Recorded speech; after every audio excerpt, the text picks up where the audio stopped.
আনুষ্ঠানিক প্রচার শুরু না হলেও ডাকসু নির্বাচনে কুশল বিনিময় সহ নানা কর্মসূচি।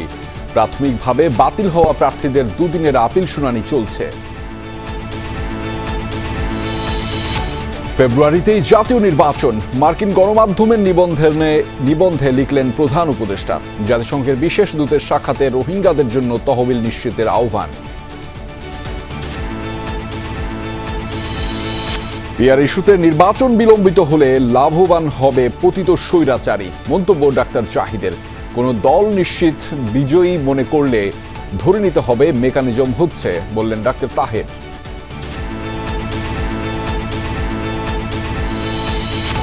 ঢাকা মাওয়া এক্সপ্রেসওয়েতে প্রাণ গেল ৩ জনের। খুলনার ফেরির ধাক্কায় নিখোঁজ ট্রলার যাত্রীর সন্ধান মেলেনি। রাজধানীতে ট্রান্সফরমার বিস্ফোরণে দগ্ধ একজনের মৃত্যু।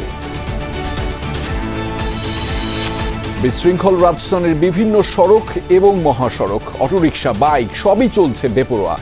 বাস স্টপ বা রাস্তা পারাপারেও নিয়ম ভাঙার দৃশ্য। ম্যাক্সিমাম জায়গায় দেখা যায় যে ইউটার্নটা অনেক দূরে দূরে। যাত্রীরাও বলে আমরাও নিজের ইচ্ছায় আসি, ভরা পাওয়ার তাগিদেই তো আসি। আমি যদি না যাই তাহলে ড্রাইভাররা আর হেল্পাররা তো আমাকে জোর করে নিতে পারবে না। আমি বলেছিলাম যে এখান দিয়ে আইসেন।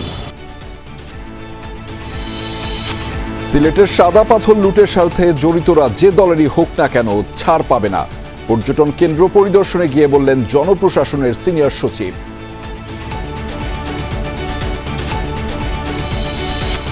গ্রহণযোগ্য শর্তে যুদ্ধ বন্ধ এবং জিম্মি মুক্তির বিষয়ে আলোচনার শুরুর নির্দেশ নেতানিয়াহুর। গাজায় নিহতদের ৮৩%ই বেসামরিক।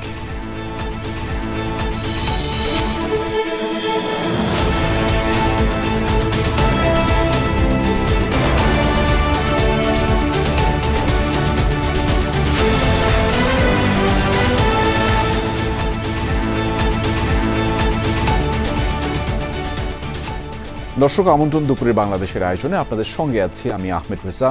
এতক্ষণ শিরোনাম দেখছিলেন। সবার জন্যই ভালো চপস্টিক ইনস্ট্যান্ট নুডলস।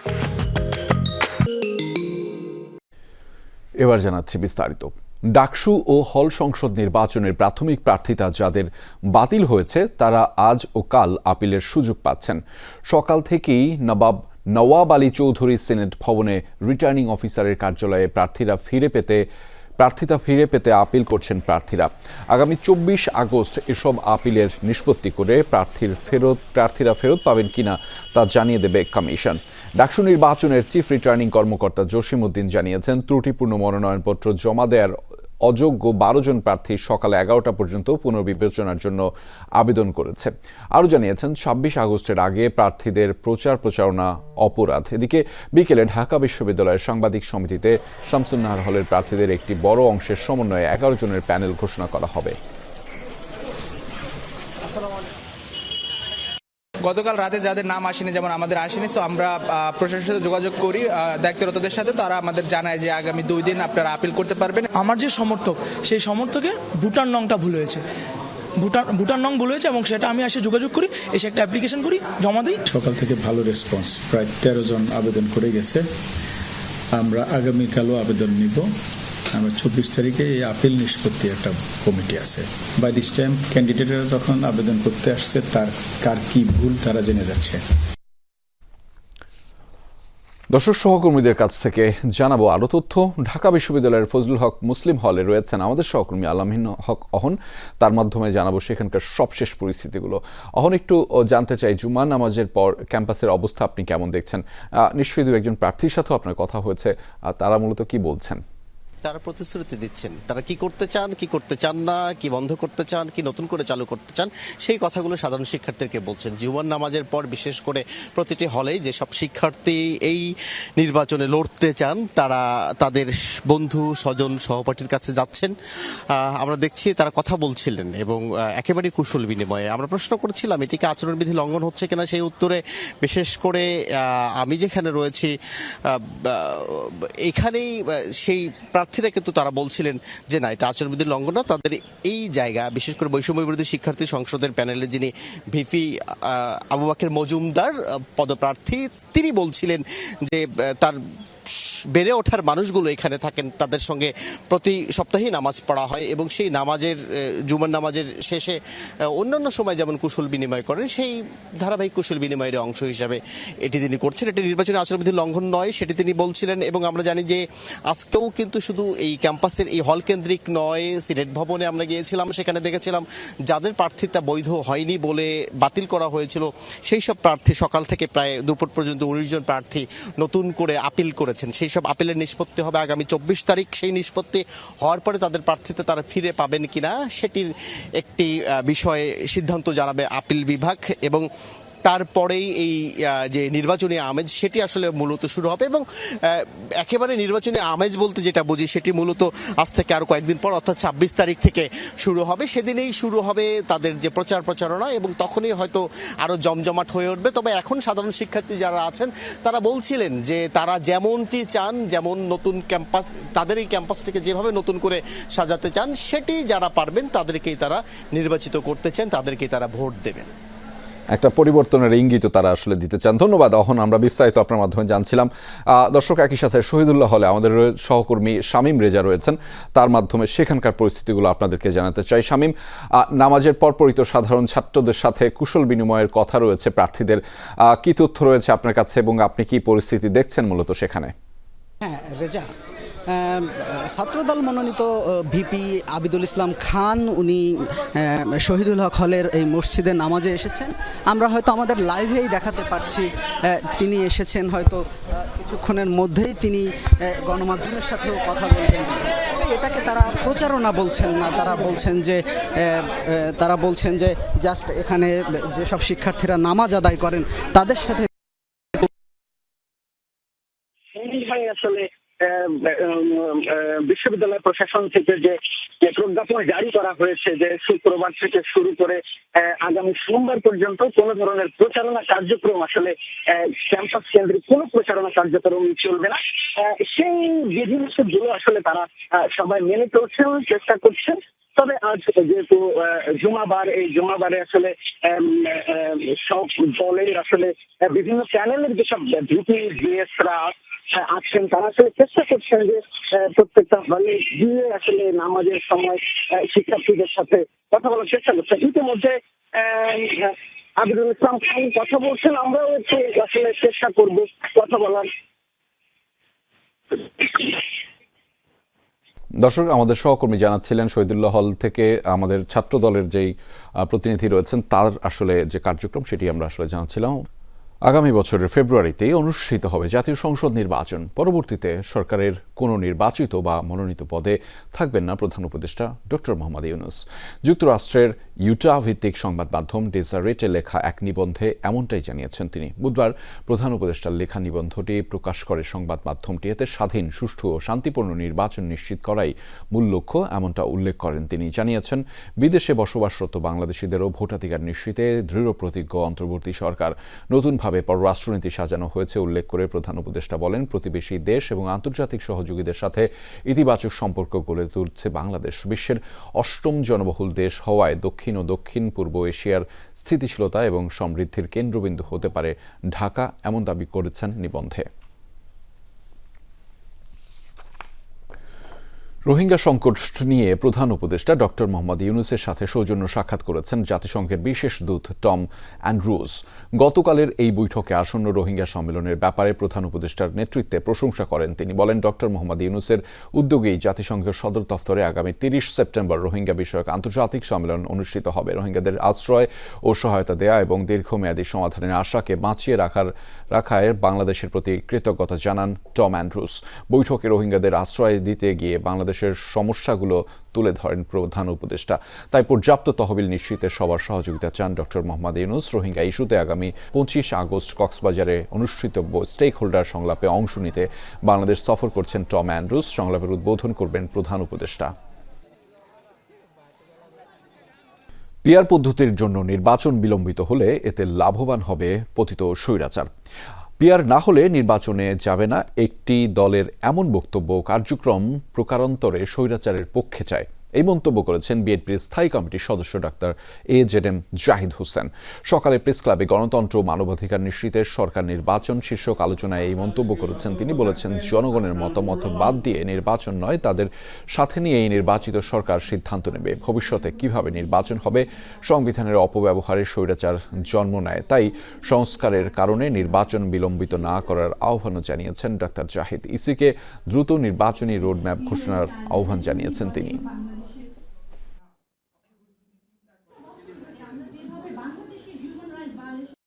জনগণের নির্বাচিত প্রতিনিধিরাই আগামী দিনে সিদ্ধান্ত নেবে এই দেশের শাসন ব্যবস্থা কিভাবে চলবে, দেশ কিভাবে পরিচালিত হবে। তখন ওখানে আলোচনা করা যাবে, ডিবেট করা যাবে পরবর্তী নির্বাচন কিভাবে আপনারা করবেন। জনগণকে অনাস্থায় নিলে কি পরিণতি হয় ৩৬শে জুলাই দেখেছেন। কাজেই দয়া করে সেটির পুনরাবৃত্তির চেষ্টা করবেন না। কোনো দল যদি মনে করে তারা নির্বাচনে নিশ্চিত বিজয়ী হবে, তাহলে বুঝে নিতে হবে তারা জয়ী হতে একটি মেকানিজম করছে। এমনটাই বলেছেন জামায়াতে নায়েবে আমির ডাক্তার সৈয়দ আবদুল্লাহ মোহাম্মদ তাহের।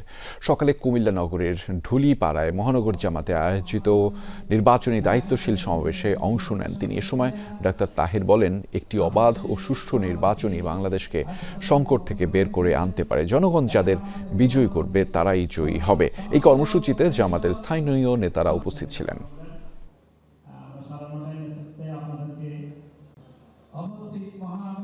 বিএনপির নিশ্চিত বিজয়, এটা জানার উপায়টা কি? এখনো তো ভোট হয় নাই। তাহলে কোনো দল যদি মনে করে যে তারা নিশ্চিত বিজয়ী হবে, তাহলে বোঝা যায় জিতার জন্য তারা একটা মেকানিজম করছে, যে মেকানিজমে তাদেরকে জিতে দিবে, তাদের আর ভোটের প্রয়োজন হবে না। শীঘ্রই বাংলাদেশ ও পাকিস্তানের মধ্যে সরাসরি ফ্লাইট চালু হবে, এমনটাই জানিয়েছেন সফররত পাকিস্তানের বাণিজ্যমন্ত্রী জাম কামাল খান। সকালে চট্টগ্রাম চেম্বার অব কমার্সের মিলনায়তনে ব্যবসায়ীদের সাথে আলোচনা সভায় অংশ নেন তিনি। বলেন, কৃষি বিজ্ঞান সহ বিভিন্ন খাতে উভয় দেশের যৌথভাবে কাজ করার এবং বিনিয়োগের সুযোগ রয়েছে। ২৪ আগস্ট দুই দেশের জয়েন্ট ওয়ার্কিং গ্রুপ চুক্তি সই করবে। দ্রুত সময়ের মধ্যে বাণিজ্য ও বিনিয়োগের রোডম্যাপ করা হবে। সভায় বাণিজ্য উপদেষ্টা শেখ বশির উদ্দিন সহ আরও অনেকেই উপস্থিত ছিলেন।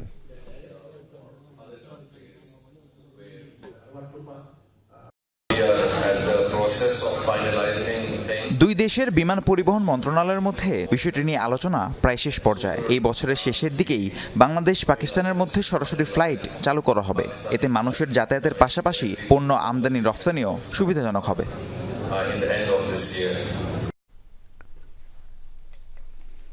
কাজীর গরু শুধু কেতাবেই থাকে, গোয়ালে খুঁজে পাওয়া যায় না। ঢাকার অনেক সড়কে অটোরিকশা, বাইক, গাড়ি চলার নিয়ম যেন শুধুই বইয়ে লিপিবদ্ধ। কয়েক মিনিট দাঁড়ালে দেখা যাবে এদিক ওদিক দুদিক থেকে আসছে যানবাহন। শুধু যান চলাচলে না, বাস স্টপেও নিয়ম ভাঙার দৃশ্য চোখে পড়ছে অহরহ। রাস্তা পারাপারে নিরাপদ ফুটওভার ব্রিজ রেখে নিচ দিয়েই ঝুঁকি নিয়ে চলছে পথচারী। দিনের পর দিন এমন চললেও যেন কারোরই কিছু করার নেই। আলমাস তোপুর ক্যামেরায় তানভীর সিদ্দিক টিপুর রিপোর্টে থাকছে বিস্তারিত। প্রগতি সরণির ফুটেজ এটি। সময় কম বেশি সন্ধ্যা 7:30। এটি পান্থপথের ফুটেজ। সোমবার বিকেলের চিত্র এটি। মিরপুর 10 একই দিনের ফুটেজ। বিকেল গড়িয়ে তখনও নামেনি সন্ধ্যা। ঢাকার কম বেশি সব সড়কের অবস্থাই এমন, অথচ ফেব্রুয়ারি মাসে উল্টো পথে না চলতে গণবিজ্ঞপ্তি দিয়েছিল ডিএমপি। সাজার কথাও বলা হয়েছিল সেখানে, কিন্তু কে শোনে কার কথা? ভুক্তভোগী হচ্ছেন সবাই, কিন্তু রাস্তায় এই যেমন খুশি তেমন চলো অবস্থার দায়কার। নিয়মভঙ্গের প্রতিযোগিতার দায় চালক যাত্রী সবাই চাপাচ্ছেন একে অপরের ওপর। নিজের ভুল স্বীকার করতে চান না কেউই। প্যাসেঞ্জারে কয় আমি উল্টো পথে যাইনি ভাই, কোনোদিন আমি উল্টো দিয়ে যদি আমার একটা পাও ভেঙে যায়, আপনি তো আসবেন সোজা। তার তো ভুল হয়েছে। আপনি কি বাধা দিয়েছিলেন? আমি বলেছিলাম যে এখান দিয়ে আইছেন। প্রশস্ত রাস্তা আছে, তারপরেও যানজট আছে, কেন থাকবে? উল্টো পথে চলা ঠিক নয়। এতে আইন ভঙ্গের অপরাধ যেমন হয়, তেমনি ক্ষতিগ্রস্ত হয় সঠিক পথে আসা যান ও যাত্রী। তবুও নানা অজুহাত চালকদের। সড়কের ইউটার্নগুলো নাকি বেশি দূরে, তাই শর্টকাট গন্তব্যে পৌঁছাতে সোজা সিদ্ধান্ত। যাত্রীদের বক্তব্যও প্রায় একই, সেজন্য বেছে নিচ্ছেন উল্টো পথ। চিন্তা করলাম যে ঘুরতে অনেক, এইটুকু জায়গায় ঢুকে যাবো। ভাই ইউটার্নটা আছে, তো ইউটার্নটার কারণে আমরা যখন ওই পাশ থেকে এই পাশে আসি অপোজিট পাশে, তখন মানে এদিক দিয়ে আসাই লাগবে। ওই পাশে গেলে তো ভাড়া পাবো না। আমাদের মিশন হচ্ছে নর্দা। যাত্রীরাও বলে আমরাও নিজের ইচ্ছায় আসি, ভাড়া পাওয়ার তাগিদেই তো আসি। পর্যাপ্ত পরিমাণের ইউটার্ন নাই। রাস্তায় চলাচল করতে গেলে ম্যাক্সিমাম জায়গায় দেখা যায় যে ইউটার্নটা অনেক দূরে দূরে। এরা যে কিসের জন্য যায়, এরা তো বোঝার দরকার যে আমি উল্টা পথে যাইতেছি। একটা সমস্যা হইলে ওরা হইব, আমারও হইব। আমি যদি না যাই তাহলে ড্রাইভাররা আর হেল্পাররা তো আমাকে জোর করে নিতে পারবে না। আমি প্রথমেই হচ্ছে নিজেদেরকেই দোষ দেই, যাত্রীকেই দোষ দিই। সড়ক পারাপারে নিরাপত্তার জন্য স্থানে স্থানে নির্মাণ করা হয়েছে ফুটওভার ব্রিজ, কিন্তু সেখানে উঠতে অনীহা পথচারীদের। জীবন ঝুঁকি নিয়ে পার হচ্ছেন ভাঙা সড়ক বিভাজকের মধ্য দিয়ে। একটু পা ফসকালেও ঘটে যেতে পারে বড় দুর্ঘটনা। বাস থামার জন্য নির্দিষ্ট স্থানে আছে চিহ্ন ও স্টপেজ, কিন্তু সেখান থেকে ড্রাইভারদের যাত্রী তুলতে বা যাত্রীদের উঠতে কোথায় যেন বিবেকে বাধে। যেখানে সেখানে ওঠানামার এমন দৃশ্য চোখে পড়বে হরহামেশা। এতে বিঘ্নিত হচ্ছে নিরাপত্তা, বাধাগ্রস্ত হচ্ছে স্বাভাবিক চলাচল। কম বেশি সবই জানেন, বোঝেন, দিন শেষে করেন না কাজের কাজটি। সোজা পথ পরে পাশে, তবু সোজা পথে কেউ চলে না, উল্টো পথে ছুটছে সবাই। তাই উল্টো পথের জ্যাম কমে না। এখন নিয়ম ভাঙাটাই যেন নিয়মে পরিণত হয়েছে। তাই প্রশ্ন, কবে আমরা এই নিয়ম ভাঙার নিয়মটাকে ভাঙতে শিখব? কবে আমরা চলতে শিখব সোজা পথে? তানফির সিদ্দিক টিপু, যমুনা নিউজ, ঢাকা। কুমিল্লার পদুয়ার বাজারে ট্রাকের ধাক্কায় প্রাইভেট কারের 4 আরোহী প্রাণ হারিয়েছেন। নিহতরা সবাই একই পরিবারের। এ বিষয়ে আরও জানাতে যুক্ত হয়েছেন সহকর্মী খোকন চৌধুরী। তার মাধ্যমে জানাবো সেখানকার সবশেষ তথ্যগুলো। খোকন, দুর্ঘটনা ঠিক কীভাবে হলো, এ বিষয়ে কোনো ধরনের তথ্য আপনার কাছে রয়েছে কিনা এবং সেখানে এখন কী ধরনের পরিস্থিতি আপনি দেখতে পাচ্ছেন? রাজা, আমি এখন যেই জায়গাটিতে রয়েছি এটি কুমিল্লার পদুয়ার বাজার এলাকায়, ঢাকা চট্টগ্রাম মহাসড়ক। এই ব্যস্ততম সড়কের এইখানে কিন্তু একটি ইউটার্ন রয়েছে। এই ইউটার্নগুলো, এই যে জায়গাটি, এটি কিন্তু আসলে একটি মরণ ফাঁদ হিসেবেই এই এলাকার মানুষ দীর্ঘদিন ধরে কিন্তু আসলে আন্দোলন সংগ্রাম করে আসছে। আজকের যেই ঠিক ঘটনাটি ঘটেছে, ঘটনাটি ঘটে দুপুর 12:30টার দিকে। আমরা এখানে স্থানীয়ভাবে যেটি জেনেছি এবং পুলিশের সঙ্গে যে কথা বলে যেটি জেনেছি, যে একটি কাভার্ড ভ্যান চট্টগ্রাম থেকে ঢাকা অভিমুখী যাচ্ছিল। ঠিক অপর প্রান্ত থেকে আমাদের এখানে কিন্তু একটি রেস্টুরেন্ট রয়েছে, নূরজাহান রেস্টুরেন্ট। সেখান থেকে উল্টো পথে একটি হানিফ পরিবহনের যাত্রীবাহী বাস ইউটার্নের দিকে যাচ্ছিল। ফলে সামনে যে কাভার্ড ভ্যানটি ছিল সেটি তখন নিয়ন্ত্রণ হারিয়ে ডান দিকে মোড় নেয় এবং সেই সময়ে কিন্তু এটি উল্টে যায় এবং এটার নিচেই কিন্তু একটি প্রাইভেট কার ইউটার্ন করাকালীন প্রাইভেট কার এবং সিএনজি চাপা পড়ে। এই প্রাইভেট কারে থাকা যে 4 জন ছিলেন তারা এক পরিবারের সদস্য, বাবা, মা এবং 2 সন্তান সহ তারা কুমিল্লার দিকে যাচ্ছিলেন। এমনটাই কিন্তু আমরা এখানে এসে জানতে পেরেছি এবং তারা চাপা পড়ে কিন্তু ঘটনাস্থলেই নিহত হয়েছেন বলে পুলিশ আমাদেরকে নিশ্চিত করেছেন এবং তাদের পরিচয় এখন পর্যন্ত কিন্তু পুরোপুরি শনাক্ত না হলেও পুলিশ যেটি আমাদেরকে জানিয়েছেন যে তারা লাকসাম উপজেলার মুজাফফরগঞ্জ এলাকা থেকে এসেছিলেন এবং কুমিল্লার দিকে যাচ্ছিলেন। এই দুর্ঘটনার ফলে কিন্তু এখানে একটি শোকাবহ পরিবেশ সৃষ্টি হয়েছে এবং সাধারণ মানুষ যেটি বলছেন যে এই যে মহাসড়কে এবং এই ঝুঁকিপূর্ণ ইউটার্নটি দিয়ে যে উল্টো পথে গাড়ি চলাচল, এগুলি একেবারেই বন্ধ করতে হবে এবং এখানে যে একটি ইউলুপ নির্মাণের কাজ চলছে যাতে এটির কাজ দ্রুত সম্পন্ন করা হয় এবং এই মরণ ফাঁদ থেকে মানুষকে যেন বাঁচানোর ব্যবস্থা করেন সরকার, এমনটাই কিন্তু বলছেন সাধারণ মানুষ। রেজা, একদমই খোকন, একদমই সেটি আমরা রাজধানীতেও দেখছিলাম, উল্টো পথে গাড়ি চলাচলের যে প্রক্রিয়া এবং ঢাকার বাইরেও সেই প্রবণতা অনেক বেশি। তারই আসলে ফলাফল একটি দুর্ঘটনা, বড় ধরনের দুর্ঘটনা। ধন্যবাদ আমাদের সাথে যুক্ত হওয়ার জন্য। রাজধানীর গ্যান্ডারিয়ায় বিদ্যুতের ট্রান্সফরমার বিস্ফোরণে একটি বাসায় আগুন লেগে একই পরিবারের 3 জন দগ্ধ হয়েছেন। জাতীয় বার্ন ও প্লাস্টিক সার্জারি ইনস্টিটিউটে দগ্ধদের ভর্তি করার পর সকালে মারা যান মেজবাউদ্দিন। বৃহস্পতিবার রাত 2টায় গ্যান্ডারিয়া হরিচরণ রোডের একটি বাসায় হয় এই দুর্ঘটনা। দগ্ধরা হলেন মুসলিম উদ্দিন ও তার স্ত্রী সালমা বেগম, একই দম্পতির ছেলে মেজবা। স্বজনরা জানিয়েছেন গ্যান্ডারিয়ার ওই বাসায় দ্বিতীয় তলায় থাকেন তারা। বাসার পাশেই বিদ্যুতের ট্রান্সফরমার। মাঝরাতে ট্রান্সফরমারে ঘটে বিস্ফোরণ। পরে বাসাটিতে আগুন ছড়িয়ে পড়লে দগ্ধ হন পরিবারটির 3 সদস্য। ভোরে তাদের উদ্ধার করে বার্ন ইনস্টিটিউটে নেওয়া হয়। জরুরি বিভাগের ভারপ্রাপ্ত আবাসিক সার্জন ডাক্তার সুলতান মাহমুদ শিকদার জানান, মুসলিম উদ্দিনের শরীরের 90% ও সালমার 55% পুড়ে গেছে। এছাড়া তাদের শ্বাসনালীও পুড়ে গেছে। দুইজনের অবস্থাই সংকটাপন্ন।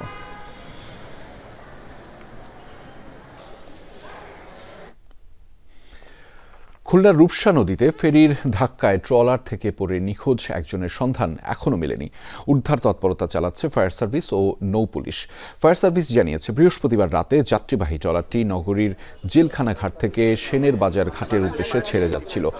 মাঝামাঝি পৌঁছানোর পর একটি ফেরির সাথে ধাক্কা লাগে ট্রলারটির। নদীতে পড়ে যান নৌযানের 2 যাত্রী। একজন সাঁতরে তীরে উঠতে পারলেও খোঁজ মেলেনি অপর যাত্রী আকাশের। প্রত্যক্ষদর্শীরা জানিয়েছেন, অন্ধকার ও বৃষ্টির কারণে সামনে দেখতে না পাওয়ায় হয় এই দুর্ঘটনা। কালকে রাত্রির হচ্ছে 10:30টার দিকে 10:45 এরকম হবে ফেরির সাথে ট্রলারের আর কি সংঘর্ষ হয়ে কিছু লোক পড়ে যায়। তার ভিতরে এখনো একজন নিখোঁজ আছে। আর যখনই ফেরিটা ওই দিকে চলে যায় ও এদিকে টান নিছে, টান নিলে ওই ট্রলারটা কাটায় ফেরি আবার এদিকে টান নিছে। যখন টান দেয় দুইটা হলো একদম সামনাসামনি পড়ে যায়। আমাদের ডুবুরি এবং টিম সহকারে আমরা সার্চ করছি, কিন্তু এখন পর্যন্ত আমরা কোনো লাশ পাই নাই। এদিকে মুন্সিগঞ্জের সিরাজদি খানের ঢাকা মাওয়া এক্সপ্রেসওয়েতে প্রাইভেট কার ও মোটরসাইকেলের সংঘর্ষে প্রাণ গেছে 3 জনের, আহত 1 জন। বৃহস্পতিবার রাত 11:15টার দিকে নিমতলা এলাকায় হয় এই ঘটনা। হাইওয়ে পুলিশ জানিয়েছে, শ্রীনগরে কাজ শেষে একই মোটরসাইকেলে সিরাজদি খানে ফিরছিলেন 4 বন্ধু। আওলাদ হোসেন, হাবিল, কাইয়ুম ও ইমন। পথে নিমতলা এলাকায় একটি প্রাইভেট কারের সাথে সংঘর্ষ হয়। এতে ঘটনাস্থলেই মারা যান আওলাদ, হাবিল ও কাইয়ুম। আহত ইমনকে উদ্ধার করে পাঠানো হয় হাসপাতালে।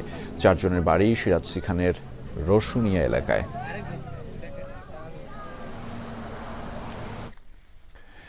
গাজীপুরের সড়ক দুর্ঘটনায় প্রাণ হারিয়েছেন 1 জন, আহত হয়েছেন 12 জন। ভোরে শ্রীপুরের টেপির পাড়া বাজার এলাকায় এই দুর্ঘটনা ঘটে।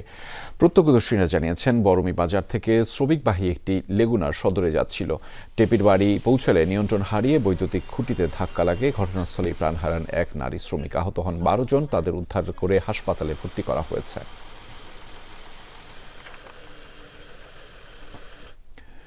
সাদা পাথর লুটের ঘটনায় জড়িতরা যে দলেরই হোক অথবা প্রশাসনের যত বড় কর্মকর্তাই হোক না কেন, তাদের আইনের আওতায় আনা হবে, এমনটাই বলেছেন জনপ্রশাসন মন্ত্রণালয়ের সিনিয়র সচিব মোখলেছুর রহমান। সকালে সিলেটের সাদা পাথর পর্যটন কেন্দ্র পরিদর্শন করেন তিনি। বলেন, বিজিবি ক্যাম্পের পাশেই এই ধরনের ভয়াবহ লুটপাটের দায় কোনোভাবে এড়াতে পারে না বাহিনীটি। সাদা পাথরে শুধু লুটপাট নয়, হরিলুট হয়েছে। পুরো সাদা পাথর পর্যটন স্পটকে 24 ঘন্টা সিসি ক্যামেরার আওতায় আনার নির্দেশনাও দেন তিনি। এরপর গোটা এলাকা ঘুরে দেখেন তিনি। এ সময় বিভিন্ন মন্ত্রণালয়ের ঊর্ধ্বতন কর্মকর্তারা উপস্থিত ছিলেন।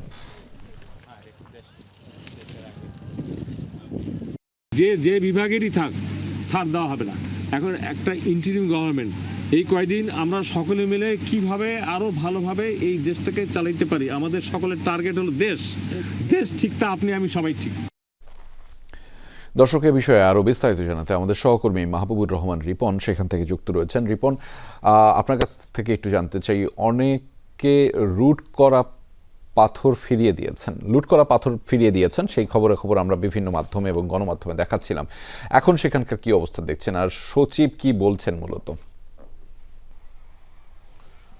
রেজা, আসলে কেউ এই লুটের পাথর ফেরত দেয়নি, তাদের কাছ থেকে ফেরত আনতে হয়েছে। নানাভাবে অভিযান করে আমরা দেখছিলাম যে যখন সমালোচনা শুরু হয় তারপরে স্থানীয় প্রশাসন নড়ে চড়ে বসে। মূলত এই সমালোচনার প্রেক্ষিতেই তারা তাদের যে দায়িত্ব এর আগে অবহেলা করেছিল সেই দায়িত্বে আবার ঝাঁপিয়ে পড়ার চেষ্টা করে।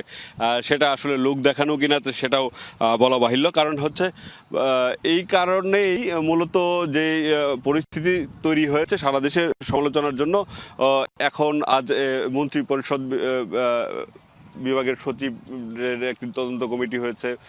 এছাড়া জনপ্রশাসন মন্ত্রণালয়ের সিনিয়র সচিব মুখলেসুর রহমান তিনি আজকে পরিদর্শন করেছেন। এর সাথে তার সাথে খনিজ সম্পদ মন্ত্রণালয়ের যিনি সচিব রয়েছেন সাইফুল ইসলাম তিনিও পরিদর্শন করেছেন এবং তারা যেটা দেখেছেন সেটা বলতে চেয়েছেন যে তাদের কাছে এই তথ্য হয়তো এইভাবে ছিল না, কারণ তারা বলছেন যে গণমাধ্যমে সাধারণত লুটের কথা বলা হয়েছে, পাথর লুট। এখানে তারা যে চিত্র দেখছেন এই মুহূর্তে, তারা পরিদর্শন করে যে চিত্র তাদের চোখে পড়েছে সেটা আসলে হরিলুটের মতো হয়েছে এবং এর জন্য যারা দায়ী থাকবেন তিনি প্রশাসনের যত বড় কর্মকর্তাই হোক এবং যে কোনো রাজনৈতিক দলের যত বড় নেতাই হোক তাদেরকে অবশ্যই শাস্তির আওতায় আনতে হবে এবং তারা সেই প্রক্রিয়া ইতিমধ্যে শুরু করেছেন বলে জানিয়েছেন।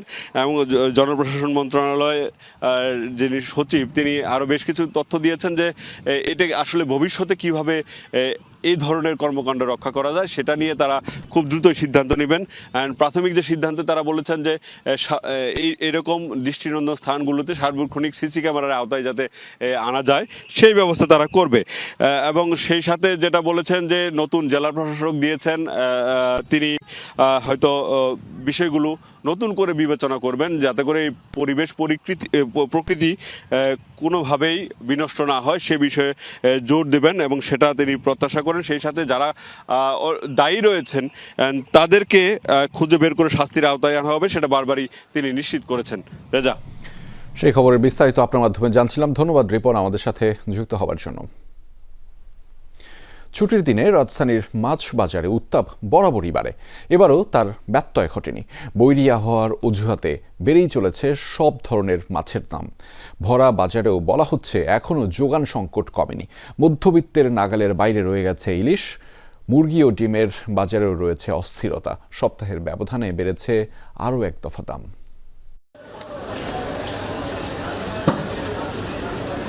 মাছ বাজারের অস্বস্তি কাটছে না। কখনো বৃষ্টি, কখনো বন্যা অথবা যে কোনো বৈরী আবহাওয়া, এমন নানা অজুহাতে দাম বৃদ্ধি করে যাচ্ছেন বিক্রেতারা।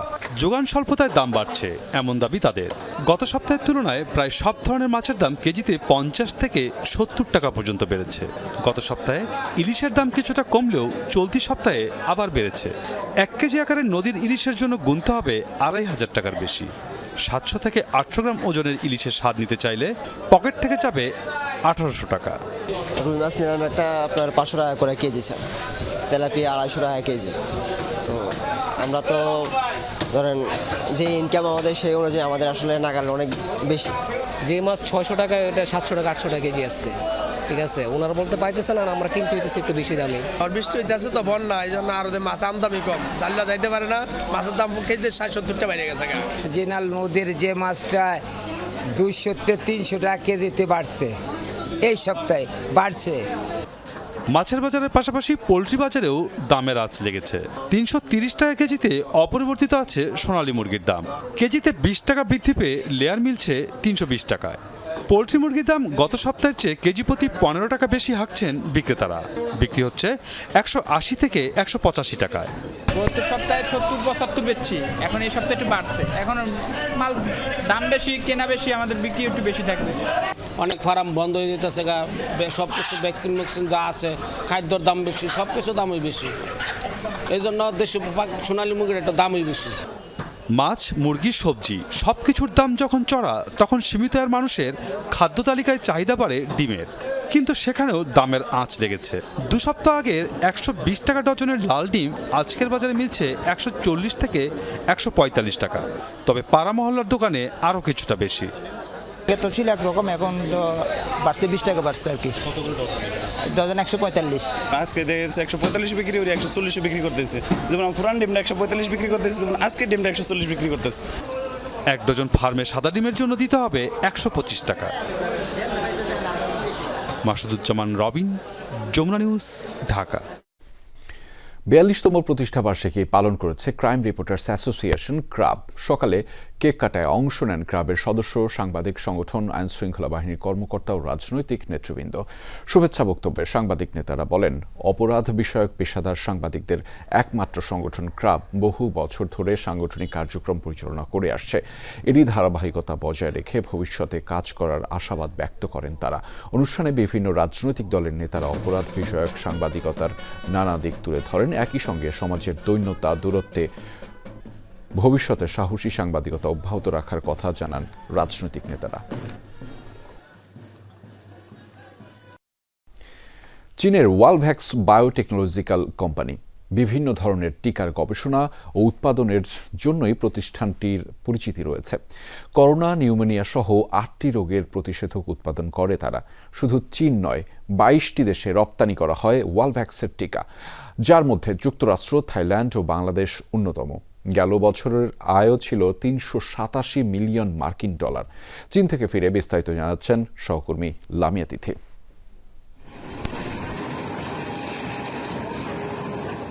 ওয়ালভ্যাক্স বায়োটেকনোলজিক্যাল কোম্পানি, যা চীনের ইউনান প্রদেশের কুনমিং শহরে অবস্থিত। প্রতিষ্ঠানটি মূলত বিভিন্ন ধরনের টিকার গবেষণা ও উৎপাদনের সাথে জড়িত। এখন পর্যন্ত 8 ধরনের টিকা উৎপাদনে সক্ষম হয়েছে এই কোম্পানি, যার মধ্যে রয়েছে নিউমোনিয়া, করোনা ও ইনফ্লুয়েঞ্জার প্রতিষেধক। গেল বছরের আগস্টেই তাদের উৎপাদিত জরায়ুর মুখে ক্যান্সারের প্রতিষেধক HPV পায় বিশ্ব স্বাস্থ্য সংস্থার অনুমোদন। আরও বেশ কিছু টিকার স্বীকৃতি পেতে আবেদন করেছে প্রতিষ্ঠানটি। আন্তর্জাতিক মান বজায় রেখেই টিকা উৎপাদন করা হয়। গত বছরও বিশ্ব স্বাস্থ্য সংস্থার অনুমোদন পেয়েছে একটি ভ্যাকসিন। কুনমিং থেকে বিভিন্ন দেশে টিকা পাঠানো হয়। এছাড়া শিশু ও বয়স্কদের নিউমোনিয়া প্রতিরোধে বাংলাদেশে পাঠানো হয় 2টি টিকা। ভ্যাকসিন উৎপাদনে নিজস্ব ল্যাব রয়েছে ওয়ালভ্যাক্সের, যেখানে প্রতিদিন গড়ে 1.5 লাখ টিকা উৎপাদন করা হয়। বছরে যেটির সংখ্যা দাঁড়ায় 100 মিলিয়নে। লামিয়া তিথি, যমুনা নিউজ, কুনমিং, চীন। গ্রহণযোগ্য শর্তে গাজায় যুদ্ধবন্ধ ও জিম্মিদের মুক্তির বিষয়ে আলোচনা শুরুর নির্দেশ দিয়েছেন ইসরায়েলি প্রধানমন্ত্রী বেনিয়ামিন নেতানিয়াহু। বৃহস্পতিবার গাজায় যুদ্ধরত সেনাদের সাথে সাক্ষাৎকালে এমন মন্তব্য করেন তিনি। ইসরায়েলি বিভিন্ন গণমাধ্যম বলছে, আলোচনার নতুন স্থান নির্ধারণ হলে সেখানে প্রতিনিধি পাঠাবে তেল আবিব। এদিকে ইসরায়েলের সামরিক বাহিনীর এক গোপন ডাটাবেজ থেকে জানা গেছে, গাজায় নিহতদের মধ্যে 83%ই বেসামরিক। আন্তর্জাতিক সমালোচনা উপেক্ষা করে গাজা সিটি দখলের নামে চলছে ইসরায়েলি বর্বরতা। প্রায় 2 বছরের যুদ্ধে এমনিতেই চরম বিপর্যস্ত ফিলিস্তিনিরা, তার উপর উপত্যকার অন্যতম জনবহুল এলাকায় নতুন করে হামলার জেরে আরও শোচনীয় পরিস্থিতির শঙ্কা জাতিসংঘের। এমন বর্বর আচরণে যখন বাড়ছে বিশ্বজুড়ে ক্ষোভ, তখন গ্রহণযোগ্য শর্তে যুদ্ধবিরতি ও জিম্মি মুক্তির আলোচনা শুরুর নির্দেশ দেওয়ার দাবি করেছেন ইসরায়েলি প্রধানমন্ত্রী বেনিয়ামিন নেতানিয়াহু। যদিও এখনও গাজা সিটি দখলে অনড় অবস্থানের কথাও জানিয়েছেন তিনি। গাজা সিটি দখল এবং হামাসকে পরাজিত করার মতো গুরুত্বপূর্ণ লক্ষ্যে রিজার্ভ এবং নিয়মিত সেনাদের প্রতি কৃতজ্ঞ। একই সাথে বাদবাকি জিম্মির মুক্তি এবং গ্রহণযোগ্য শর্তে গাজায় যুদ্ধের শেষ করতে অবিলম্বে আলোচনা শুরুর নির্দেশ দিয়েছি। যুদ্ধবিরতির আলোচনা শুরুর নির্দেশ দিলেও এখন পর্যন্ত মিশর কিংবা কাতারে কোনো প্রতিনিধি পাঠায়নি দেশটি। ইসরায়েলের বিভিন্ন গণমাধ্যম অবশ্য দাবি করেছে, আলোচনার নতুন স্থান নির্ধারিত হলে সেখানে প্রতিনিধি পাঠাবেন নেতানিয়াহু। এদিকে ইসরায়েলি হামলায় নিহত ফিলিস্তিনিদের সংখ্যা নিয়ে দেশটির সেনাবাহিনীর সংবেদনশীল ডাটাবেজে মিলেছে চাঞ্চল্যকর তথ্য। দ্য গার্ডিয়ান ও ইসরায়েলি ফিলিস্তিনি প্রকাশনা সংস্থা +972 ম্যাগাজিনের এক যৌথ তদন্ত প্রতিবেদন বলছে, গত মে মাস পর্যন্ত তেল আবিবের গোয়েন্দারা 8,900 নিহত ফিলিস্তিনি যোদ্ধার নাম তালিকাভুক্ত করেছে।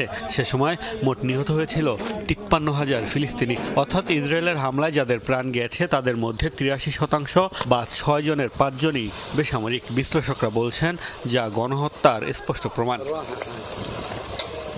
মোস্তফা মাহমুদ, যমুনা নিউজ। যুদ্ধে আগ্রহ হারাচ্ছেন ইসরায়েলি সেনারা।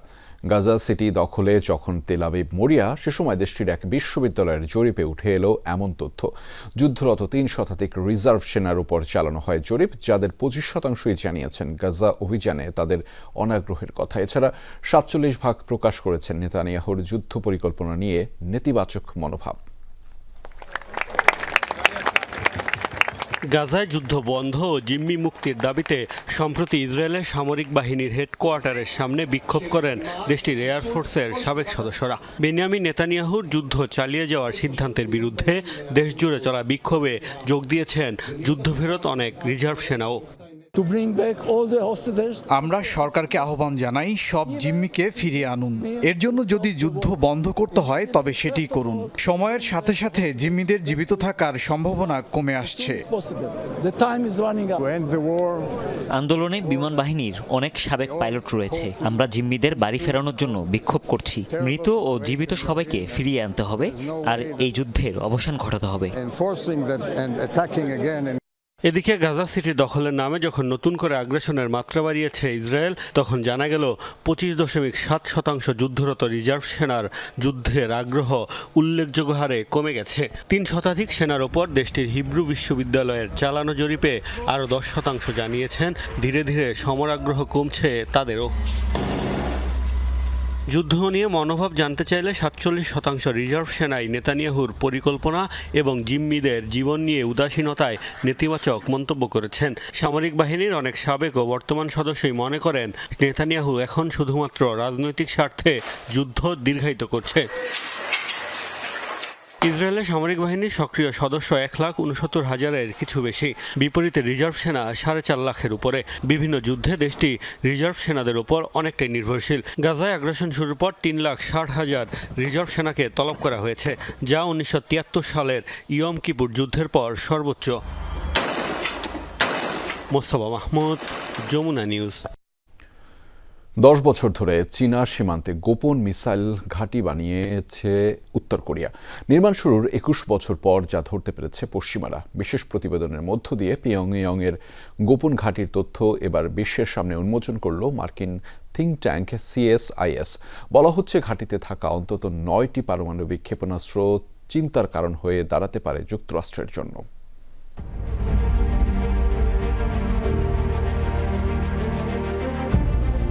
চীন সীমান্ত থেকে মাত্র 27 কিলোমিটারের দূরত্ব, সরু পাহাড়ি উপত্যকার মাঝেই চলছে সামরিক কর্মযজ্ঞ। 2004 সালে দুর্গম অঞ্চলটিতে মিসাইল ঘাঁটি বানানো শুরু করে পিয়ংইয়ং, যার কাজ শেষ হয় 2014 সালে। বর্তমানে উত্তর কোরিয়ার সবচেয়ে সক্রিয় ঘাঁটিগুলোর একটি সিনপোংটং মিসাইল বেস। দুদিন আগেও যা অজানা ছিল বিশ্ববাসীর কাছে।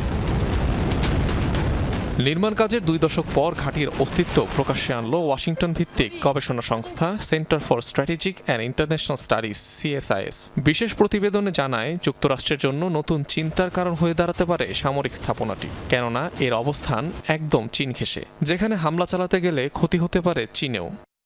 চীনের এত কাছে ঘাঁটি তৈরি করে উত্তর কোরিয়া হয়তো বেইজিংয়ের সম্ভাব্য প্রতিক্রিয়া নিয়ে রাজনৈতিক ঝুঁকি ও অনিশ্চয়তাকে কাজে লাগাতে চাইবে।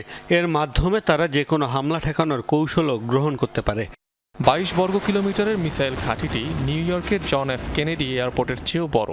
ধারণা করা হয় এখানে অন্তত 9টি আন্তঃমহাদেশীয় ব্যালিস্টিক ক্ষেপণাস্ত্র রাখা আছে, যার মধ্যে থাকতে পারে পারমাণবিক সক্ষমতা সমৃদ্ধ হোয়াসং 15 বা 18 ক্ষেপণাস্ত্র। দাবি করা হয় এগুলো যুক্তরাষ্ট্রের যে কোনো স্থানে আঘাত হানতে সক্ষম। দুর্গম এই ঘাঁটিতে মোতায়েন রয়েছে ট্রান্সপোর্টার এবং মোবাইল লঞ্চার, যুদ্ধকালীন সময়ে যা দিয়ে দ্রুত স্থান বদল করে মিসাইল উৎক্ষেপণ করা যাবে। বলা হচ্ছে উত্তর কোরিয়ার অঘোষিত এমন আরও 15 থেকে 20টি ঘাঁটি রয়েছে, যেগুলো নর্থ কোরিয়ার মিসাইল বেল্টের অংশ। অনিক রহমান, যমুনা নিউজ।